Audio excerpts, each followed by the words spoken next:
18장 11절에서 31절까지의 말씀, 구약성경 393면입니다. 사사기 18장 11절에서 31절까지의 말씀을 봉독하겠습니다. 단 지파의 가족 중 600명이 무기를 지니고 소라와 에스타올에서 출발하여 올라가서 유다에 있는 기랏 여아림에 진치니 그러므로 그곳 이름이 오늘까지 미한에 다니며 그곳은 기랏 여아림 뒤에 있더라. 무리가 거기서 떠나 에브라임 산지 미가의 집에 이르니라. 전에 라이스 땅을 정탐하러 갔던 5사람이 그 형제들에게 말하여 이르되 이 집에 에봇과 드라빔과 새긴 신상과 부어 만든 신상이 있는 줄을 너희가 아느냐? 그런즉 이제 너희는 마땅히 행할 것을 생각하라 하고 5사람이 그쪽으로 향하여 그 청년 레위 사람의 집 곧 미가의 집에 이르러 그에게 문안하고 단 자손 600명은 무기를 지니고 문 입구에 서니라. 그 땅을 정탐하러 갔던 5사람이 그리로 들어가서 새긴 신상과 에봇과 드라빔과 부어 만든 신상을 가져갈 때에 그 제사장은 무기를 지닌 600명과 함께 문 입구에 섰더니 그 5사람이 미가의 집에 들어가서 그 새긴 신상과 에봇과 드라빔과 부어 만든 신상을 가지고 나오매 그 제사장이 그들에게 묻되 너희가 무엇을 하느냐 하니 그들이 그에게 이르되 잠잠하라. 내 손을 입에 대라. 우리와 함께 가서 우리의 아버지와 제사장이 되라. 네가 한 사람의 집에 제사장이 되는 것과 이스라엘의 한 지파 한 족속의 제사장이 되는 것 중에서 어느 것이 낫겠느냐 하는지라. 그 제사장이 마음에 기뻐하여 에봇과 드라빔과 새긴 우상을 받아가지고 그 백성 가운데로 들어가니라. 그들이 돌이켜서 어린아이들과 가축과 값진 물건들을 앞세우고 길을 떠나더니 그들이 미가의 집을 멀리 떠난 때에 미가의 이웃집 사람들이 모여서 단 자손을 따라붙어서 단 자손을 부르는지라. 그들이 얼굴을 돌려 미가에게 이르되 네가 무슨 일로 이같이 모아가지고 왔느냐 하니 미가가 이르되 내가 만든 신들과 제사장을 빼앗아 갔으니 이제 내게 오히려 남은 것이 무엇이냐? 너희가 어찌하여 나더러 무슨 일이냐고 하느냐 하는지라. 단 자손이 그에게 이르되 네 목소리를 우리에게 들리게 하지 말라. 노한 자들이 너희를 쳐서 네 생명과 네 가족의 생명을 잃게 할까 하노라 하고 단 자손이 자기 길을 간지라. 미가가 단 자손이 자기보다 강한 것을 보고 돌이켜 집으로 돌아갔더라. 단 자손이 미가가 만든 것과 그 제사장을 취하여 라이스에 이르러 한가하고 걱정 없이 사는 백성을 만나 칼날로 그들을 치며 그 성읍을 불사르되 그들을 구원할 자가 없었으니 그 성읍이 베드르홉 가까운 골짜기에 있어서 시돈과 거리가 멀고 상종하는 사람도 없음이었더라. 단 자손이 성읍을 세우고 거기 거주하면서 이스라엘에게서 태어난 그들의 조상 단의 이름을 따라 그 성읍을 단이라 하니라. 그 성읍의 본 이름은 라이스였더라. 단 자손이 자기들을 위하여 그 새긴 신상을 세웠고 모세의 손자요 게르솜의 아들인 요나단과 그의 자손은 단 지파의 제사장이 되어 그 땅 백성이 사로잡히는 날까지 이르렀더라. 하나님의 집이 실로에 있는 동안에 미가가 만든 바 새긴 신상이 단 자손에게 있었더라. 아멘. 사람들은 해야 할 일을 참 알아서 잘하는 것 같습니다. 여러분들은 할 일을 알아서 잘하는 편이신가요? 아주 기초적인 쉬운 예부터 들어보겠습니다. 횡단보도에서 서 있는데 보행 신호에 불이 들어왔습니다. 뭐 해야 되죠? 건너가야죠. 어린아이들에게 가르쳐야 하는 중요한 것들 중 하나가 길을 안전하게 건너는 겁니다. 저희 집 작은 애는요 아직도 보행 신호만 보면 고개도 들지 않고 냅다 뛰어나가려고 하는 때가 있거든요. 이런 건 차근차근 가르쳐야 됩니다. 아무튼 모두 잘 알고 계시는 내용이죠. 별로 고민할 필요가 없는 또 다른 예가 있습니다. 주일에 살짝 늦잠을 자는 바람에 아침 식사를 거르고 교회에 왔는데 그날 마침 교회에서 특별히 마련된 맛있는 식사가 준비되어 있다는 겁니다. 뭘 해야 하지요? 먹어야지요. 이거 누가 가르쳐줄 필요가 없는 겁니다. 그렇죠? 열심히 준비를 해서 이번 계약건만 따내면 승진할 수 있는 좋은 기회가 나에게 열렸습니다. 뭘 해야 할까요?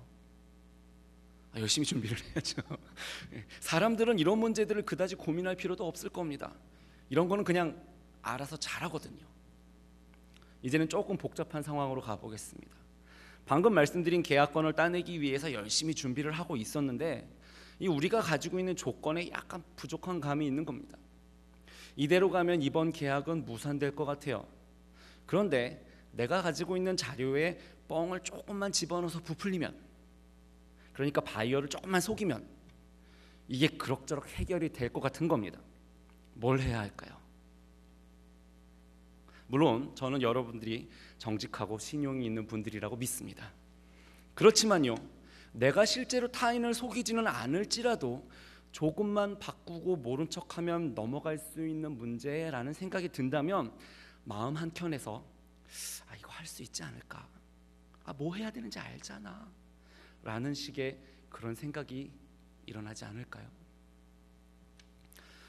고등학교 2학년 여름방학 때였던 것으로 기억합니다.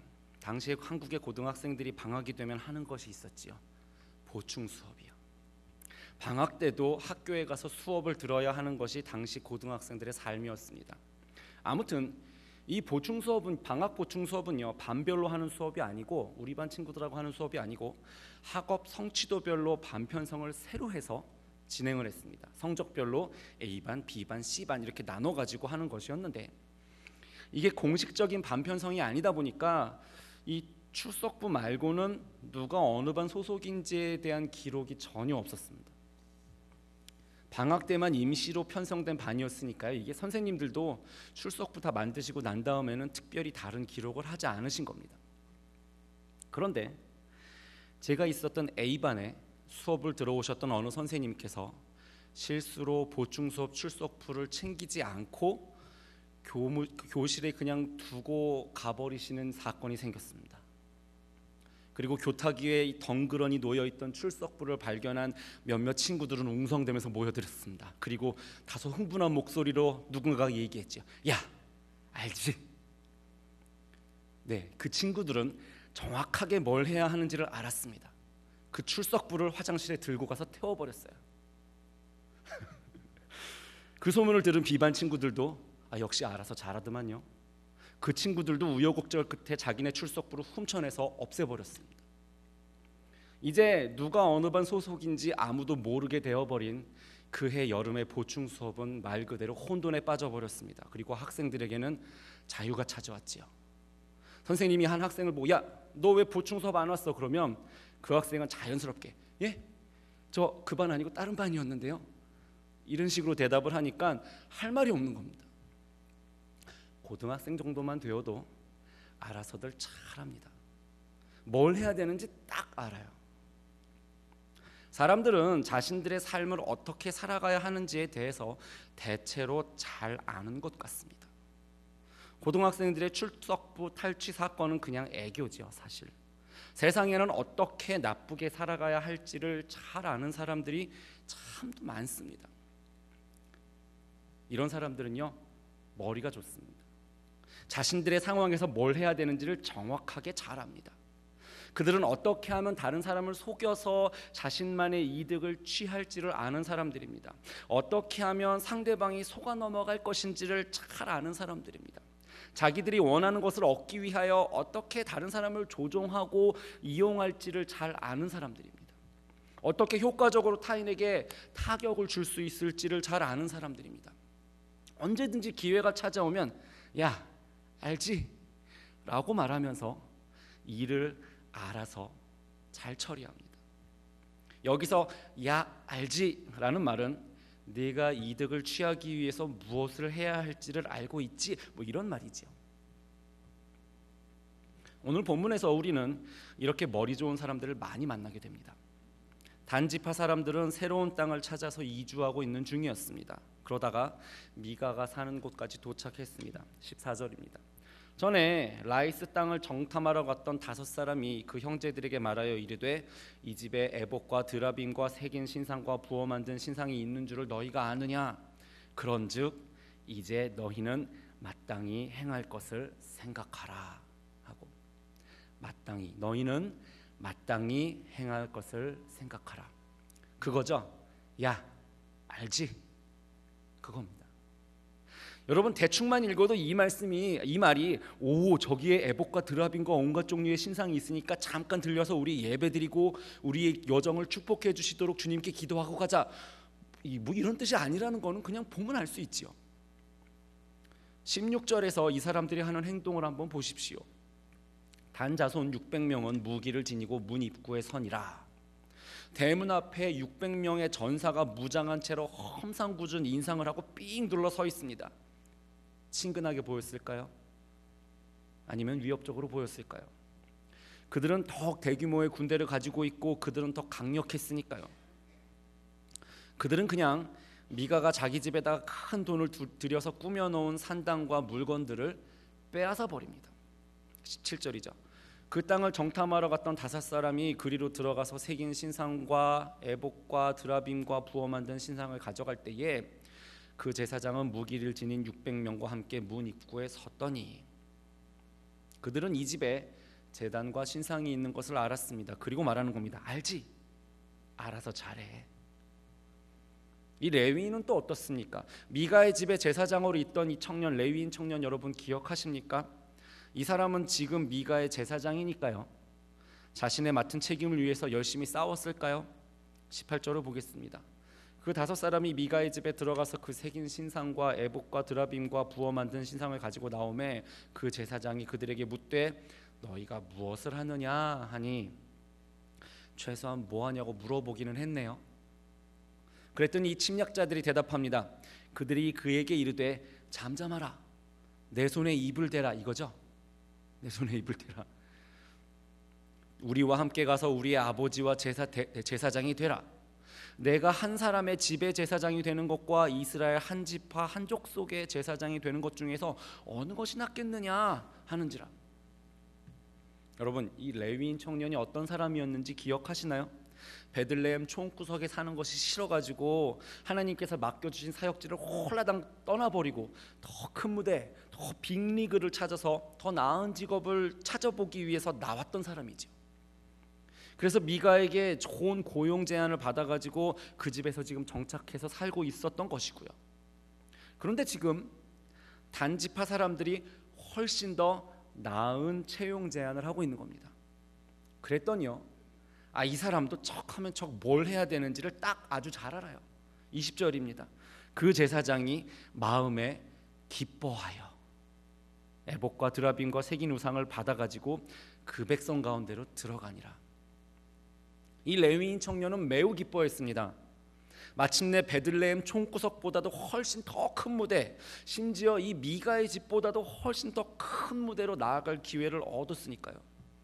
그래서 그는 아주 기꺼운 마음으로 미가의 우상들을 자기가 바리바리 챙겨가지고 단지파의 행렬에 합류합니다. 정말 탁월한 기회주의자죠. 아무튼 그렇게 그는 새 직장을, 보수도 훨씬 많고 힘과 권한도 훨씬 강력한 좋은 직장을 찾았습니다. 정말 알아서 잘해요. 상황에 따라 마땅히 해야 할 바를 아주 잘 아는 사람이죠. 미가는 어땠나요? 그렇게 돈을 많이 들여가지고 차려놓았던 우상들을 고스란히 뺏겨버렸습니다. 힘들게 영입했던 제사장도 뺏겨버렸고요. 집에다가 제단과 우상을 만들어 놓고 거기에 레위인을 제사장으로 딱 앉혀놓고 얼마나 기뻐했는데 그 모든 것을 한순간에 그냥 홀랑 뺏겨버린 겁니다. 물론 사실 미가가 했던 행동이 옳은 행동은 아니었지만요, 우상 숭배니까요. 적어도 이번에는 미가는 매우 순수한 피해자죠. 단지파 사람들이 깡패짓을 한 거고요. 그래서 미가는 단지파 사람들을 쫓아갑니다. 23절입니다. 단자손을 부르는지라 그들이 얼굴을 돌려 미가에게 이르되 네가 무슨 일로 이같이 모아가지고 왔느냐 하니 미가가 이르되 내가 만든 신들과 제사장을 빼앗아 갔으니 이제 내게 남은 것이 무엇이냐, 너희가 어찌하여 나더러 무슨 일이냐고 하느냐 하는지라. 여러분, 적어도 지금은 미가가 옳잖아요. 비록 집에다가 우상을 만들어 놓고 하나님께는 잘못이 있을지언정 적어도 이 단지파 사람들한테는 미가가 잘못한 게 전혀 없었습니다. 이건 당연히 단지파 사람들의 잘못이죠. 그런데 이 사람들 대답하는 거 보십시오. 25절입니다. 단자손이 그에게 이르되 내 목소리를 우리에게 들리게 하지 말라. 노한 자들이 너희를 쳐서 내 생명과 내 가족의 생명을 잃게 할까 하노라 하고, 그거죠. 시끄러, 조용히 해, 뭐 이런 분위기죠. 그래놓고는 보부도 당당하게 단집하는 자리를 떴습니다. 미가는 딱 봐도 싸우면 자기가 질 것 같으니까 거기서 추격을 포기하고 집으로 돌아갑니다. 미가가 아무것도 하지 않고 집으로 돌아온 이유는 단지파 사람들이 분명히 잘못했지만 그들이 자기보다 세다는 사실을 알았기 때문입니다. 그러니까 어떻게 하죠? 척하면 척, 뭘 해야 할지 마땅히 행할 바를 잘 알아요. 자기가 옳다고 하더라도 자기가 옳지만 내가 피해자지만 싸우지 않습니다. 알아서 잘 하는 겁니다. 그리고 단집한 사람들은 마침내 라이스에 도착합니다. 이 라이스 사람들은 평화롭고 의심이 없는 사람들이었습니다. 동맹군도 마땅히 없어서 이렇게 침략을 당해도 도와줄 사람도 없었고요. 그리고 상황을 살펴본 단지파 사람들은 정확하게 뭘 해야 하는지를 딱 알았습니다. 그들은 이 죄 없는 사람들의 땅에 그냥 쳐들어갑니다. 쳐들어가서 약탈을 합니다. 마땅히 행할 바를 잘 알아서 하는 거죠. 우리는 세상 사람들이 종종 그들의 삶 속에서 무엇을 해야 할런지를 잘 알고 있다는 사실, 마땅히 할 일이 무엇인지를 너무 잘 알고 있다는 사실을 발견합니다. 안타깝지만 그들의 선택이 항상 옳은 것은 아닙니다. 그들은 타인의 것을 빼앗아서 자기들의 이익을 위해서 쓰는 법을 압니다. 그들은 더 얻어내기 위해서 타인에게 손해를 끼치는 법도 잘 압니다. 더 나은 기회를 잡기 위해서 무책임하게 타인을 배신하는 법도 그들은 잘 알고 있습니다. 또한 그들은 나보다 강한 자들의 잘못 앞에서 의도적으로 침묵하는 법도 잘 압니다. 사람들은 이러한 행동들을 함으로써 자기의 안전을 도모합니다. 사람들은 성공을 위해서 이런 행동들을 하기도 합니다. 또 사람들은 자기의 욕심을 위해서 그럴 때도 있습니다. 그러므로 우리는 이러한 마음의 소리가 역시 우리 안에서도 흘러나오고 있음을 명심해야 합니다. 뭘 해야 될지 알지요? 알아서 잘하세요. 아니 그러면 어떻게 하라는 말인가요? 마땅히 행할 바를 모르고 인생을 살라는 말인가요? 똑똑한 사람이 되지 않기 위해서 특별히 노력이라도 해야 된다, 뭐 그런 건가요? 우리는 아무것도 알아서 못하는 사람이, 아무것도 알아서 할 수 없는 그런 사람이 되어야 할까요? 물론 저는 우리가 삶을 지혜롭게 살지 말아야 한다, 뭐 이런 말을 하는 것은 아닙니다. 사실 오늘의 주제는 지혜롭게 처신하는 것보다는 정확하게는 삶의 기준에 대한 내용입니다. 이를테면 저는 미가가 단지파와 맞서 싸우지 않은 것이 잘못이라는 주장을 하는 것은 아닙니다. 미가의 행동은 지혜로운 행동이지요. 싸우지 않기로 했기 때문에 미가는 목숨을 부지할 수 있었으니까요. 아마 세상에 많은 사람들이 비슷하게 반응했을 것입니다. 문제는 이 미가의 선택에 하나님의 공의, 하나님의 정의라는 기준이 전혀 고려되지 않았다는 겁니다. 사실상 오늘 이야기에 나오는 모든 등장인물들의 선택과 행동에 있어서 하나님의 기준이라는 것은 철저하게 배제되어 있습니다. 오늘 이야기의 등장인물들처럼 우리는 종종 상황에 따라서 우리가 무엇을 해야 할지, 뭘 해야 될지 알지, 이런 마음의 소리를 만나기도 합니다. 그런데요, 마땅히 행할 바를 아는 것, 이게요 나쁜 버전만 있는 게 아닙니다. 무슨 말이냐? 성경도 우리에게 해야 할 바를 알아서 지혜롭게 행동하기를 요구하기 때문입니다. 빌립보서 4장은 이렇게 말씀합니다. 끝으로 형제들아, 무엇에든지 참되며 무엇에든지 경건하며 무엇에든지 옳으며 무엇에든지 정결하며 무엇에든지 사랑받을 만하며 무엇에든지 칭찬받을 만하며 무슨 덕이 있든지 무슨 기름이 있든지 이것들을 생각하라. 너희는 내게 배우고 받고 듣고 본 바를 행하라. 그리하면 평강의 하나님이 너희와 함께 계시리라. 하나님의 뜻을 배우고 알았으니까 이제 뭘 해야 할지 스스로 알겠지요? 배우고 받고 듣고 본 바를 알아서 잘 하세요. 그런 메시지인 겁니다. 이것이 바로 오늘의 등장인물들이 하나같이 잊어버리고 있었던, 고려하지 못했던 하나님의 기준을 따르는 행동 양식입니다. 하나님은 우리를 언약 관계로 부르셨습니다. 우리를 구하시기 위해서 유일하신 독생자를 보내셨습니다. 이 예수님을 영접함으로써 우리는 이 언약 관계 안에 들어왔습니다. 하나님은 우리를 언약 관계로 부르셨고 우리는 예수님을 통해 그 관계로 나온 사람들입니다. 그러니까요, 우리에게도 하나님의 기준을 따라서 알아서 잘 해야 할 일, 마땅히 행할 일이 있는 겁니다. 예수님을 구주로 영접한다는 것은 무엇을 의미합니까? 성경을 통해 주어진 말씀에 순종하며 예수님의 가신 길을 따라가는 그런 삶을 말하는 것이죠. 그러니까 뭘 해야 할지 마땅히 행할 바를 알아야 하는 겁니다. 그리스도의 복음을 소유했다면 우리는 삶 가운데서 이 복음을 위해 마땅히 행할 바를 알아야 한다는 겁니다. 우리에게 주어진 하나님의 기준이 있습니다. 마땅히 행할 것을 생각하시기를 바랍니다.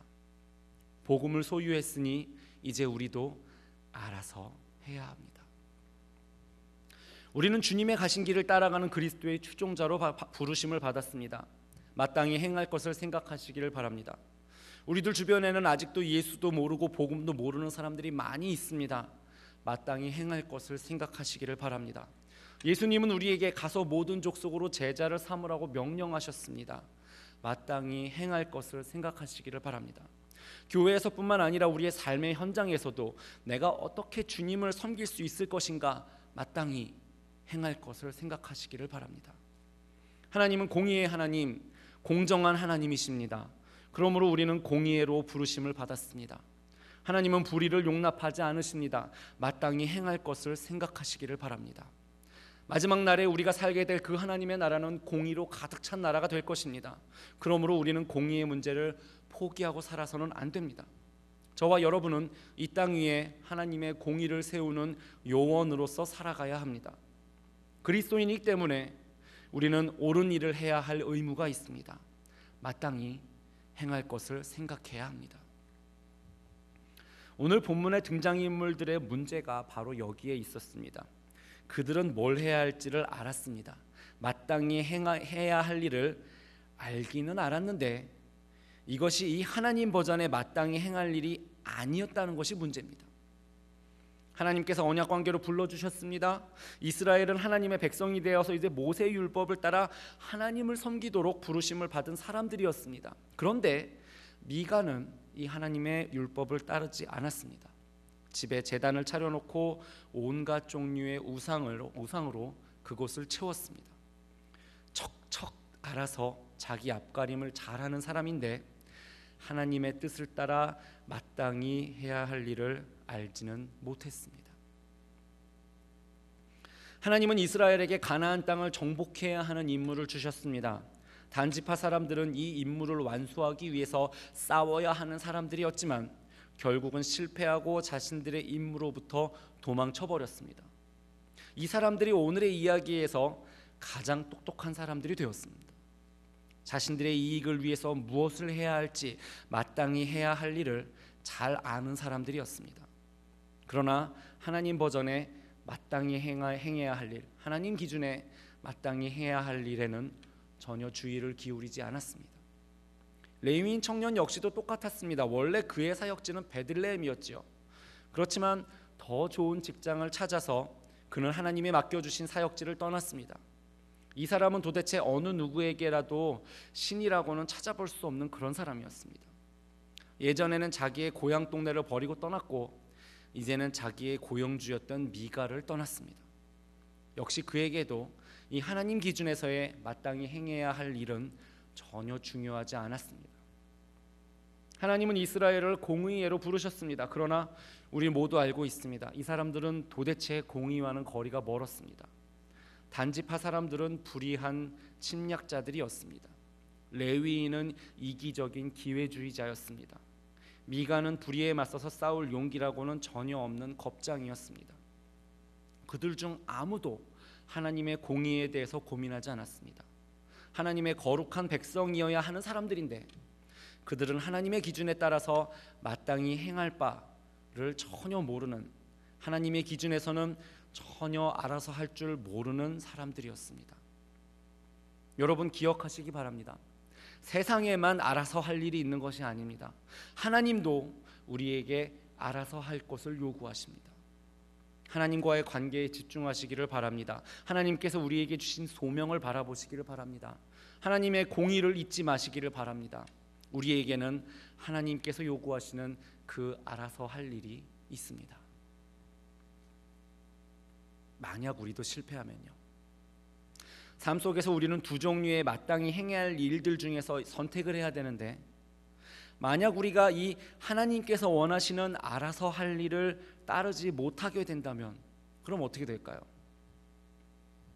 아마도 그런다고 하늘에서 당장 벼락이 내리거나 하지는 않을 겁니다. 그렇지만 아마 우리는 주님 앞에서 많이 부끄러울 수밖에 없을 겁니다. 그리고 그에 따른 결과가 있게 됩니다. 단지파의 실패 이후에 이스라엘 역사에는 단지파의 실패는 이후에 그 이스라엘 역사에 굉장히 큰 문제를 야기하는 결과를 낳았습니다. 단지파가 정복하도록 원래 분배를 받은 땅은요, 블레셋 사람들이 사는 땅이었습니다. 단지파는 그 땅을 정복하지도 못했고, 그래서 블레셋은 더욱더 강해졌고 이스라엘에게 여러 가지로 위협이 되었습니다. 다윗 왕정이 완전히 세워질 때까지 블레셋은 이스라엘의 가장 큰 라이벌이었죠. 잘 아시는 것처럼 블레셋은 이후 몇백 년 동안에 이스라엘의 주적이 되어서 항상 그들을 위협했습니다. 여호수아를 통해서 주셨던 그 약속의 땅의 비전은 이처럼 단지파가 하나님의 뜻을 외면함으로써 흠결이 생기고 그 빛이 발해버렸습니다. 충격적인 사실 하나가 본문의 말미에 나옵니다. 30절이지요. 단 자손이 자기들을 위하여 그 새긴 신상을 세웠고 모세의 손자요 게르솜의 아들인 요나단과 그의 자손은 단지파의 제사장이 되어 그 땅 백성이 사로잡히는 날까지 이르렀더라. 17장부터 해서 계속해서 이름이 알려지지 않았던 그 야심만만한 레위인 청년의 이름이 바로 여기 30절에서 밝혀지는데, 그 이름은 요나단이었고요, 놀랍게도 이 청년은 다름 아닌 모세의 손자였습니다. 모세가 상당히 장수했다는 사실을 고려해 볼 때에 이 청년 요나단은 분명히 자기 할아버지 모세를 잘 알았을 겁니다. 즉, 이 사람은 그 이스라엘의 위대한 지도자였던 모세의 직접적인 영향력 아래에 있었을 것이라는 말입니다. 오늘 본문이 보여주는 또 하나의 아이러니는 하나님께서 모세를 통하여 주셨던 그 이스라엘의 나라의 비전을 정말 당황스럽게도 그 모세의 친손자가 홀라당 망쳐버렸다는 겁니다. 요나단은 분명히 하나님을 위한 마땅히 행할 바를 잘 알았을 겁니다. 왜요? 할아버지가 모세니까요. 그렇지만 그는 자기를 위하여 마땅히 할 일을, 하나님을 위하여 마땅히 할 일이 아니라 나를 위하여 마땅히 할 일을 잘 알아서 하는 사람이었습니다. 다들 잘 아시지요?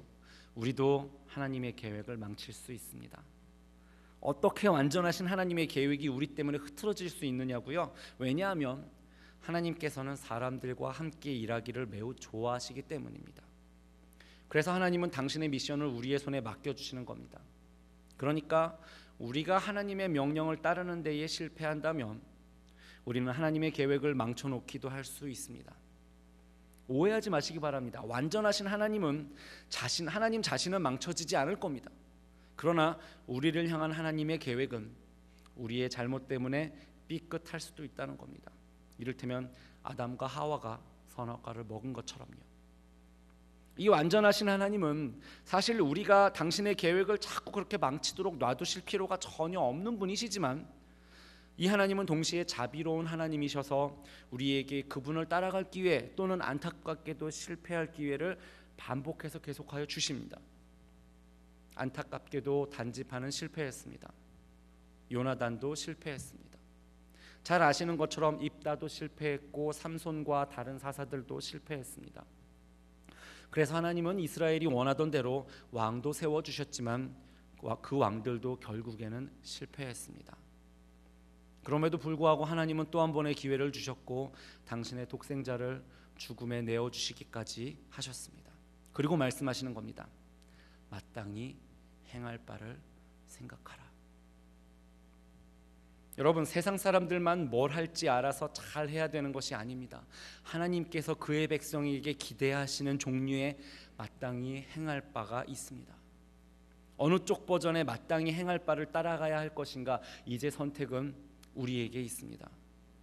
하나님은 그 아들을 우리에게 주사 우리로 하나님의 백성이 되게 하셨는데, 하나님과 우리는 이제 언약 관계를 맺게 되었는데, 하나님께서 우리에게 주신 소명과 미션이 있는데, 하나님은 우리를 공의의 사람들로 부르셨는데, 이제 우리는 어느 쪽의 기준을 따라서 알아서 잘해야 할런지를 선택해야 합니다.